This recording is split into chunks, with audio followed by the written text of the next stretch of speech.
This is Dog Nation Game Day, brought to you by Kroger, R.S. Andrews, UGA Bookstore, Cercheros, J. Stein Law Firm, and Jittery Joe's Coffee. Here's your host, Kaylee Mansell. Hello, Dog Nation. Welcome into our Dog Nation postgame show. We're live here on the field, Mercedes-Benz Stadium, where obviously the final result tonight is not what we want. Georgia loses 27-24 to Alabama in the SEC Championship. We're going to take the next few minutes to react to exactly what we saw and what went wrong for Georgia here tonight. I think for me, this is going to probably come down to a couple of issues that I'm guessing we're going to hear Georgia fans repeat a few times over the course of the night. Obviously, you can make a case that the biggest single play of the game may have been the one near the end of the second quarter on the diving kind of miracle catch that Isaiah Bond makes on it was a fourth down throw, right? The fourth down throw from Hurts to Bond. Obviously, you've seen the replay of that, or you've seen the still frame footage. Certainly looked like that was deserving of a review. Ultimately, that was not forthcoming. A lot of folks asking questions about that. You know, this is not the NFL. You don't have the red challenge flag to throw. That's a booth review, and I guess the old retired officials who are up in the booth were sleeping at the wheel there because Alabama gets to the line of scrimmage. They snap the ball. There's nothing you can do after that. Probably a heads-up play by Alabama and its coach Nick Saban and its quarterback Jalen Milroe to get that snap off. That prevents that call from potentially being overturned. And then Alabama would obviously score right after that.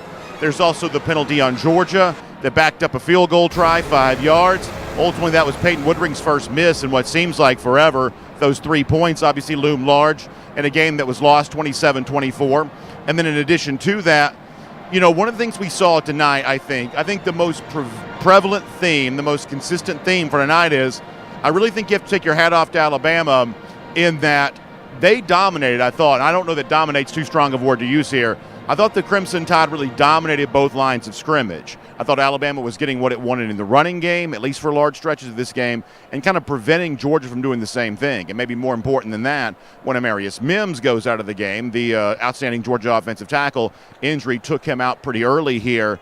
When that happened, I think at that point in time, I don't know that Georgia had full trust in its ability to protect Carson Beck and give Beck time to throw. And that kind of leads into what I'm guessing we'll hear a lot tonight, which is, you know, how come Georgia wasn't more aggressive, especially in the first half? How come Georgia kind of settled for what it settled for? I think there were a couple of things going on there. I think that Georgia was trying to, when it could, keep the Alabama offense off the field.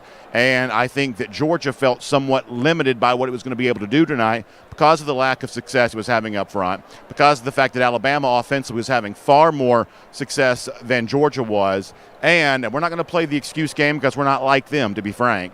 But Georgia was obviously limited tonight by Ladd McConkey, was clearly not a full go. Brock Bowers was out there and not.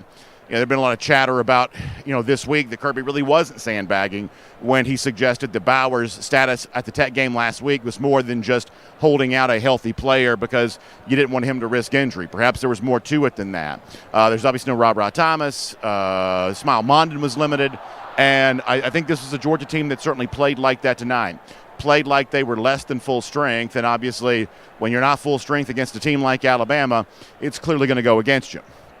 That's not excuse making. That's perhaps just the truth here. But there is a lot that can be dissected and discussed from a night in which Georgia clearly had its chances, clearly had its opportunities, and just simply was not able to do enough to take advantage of those. So this will be like it always is. You can join us via Zoom here tonight.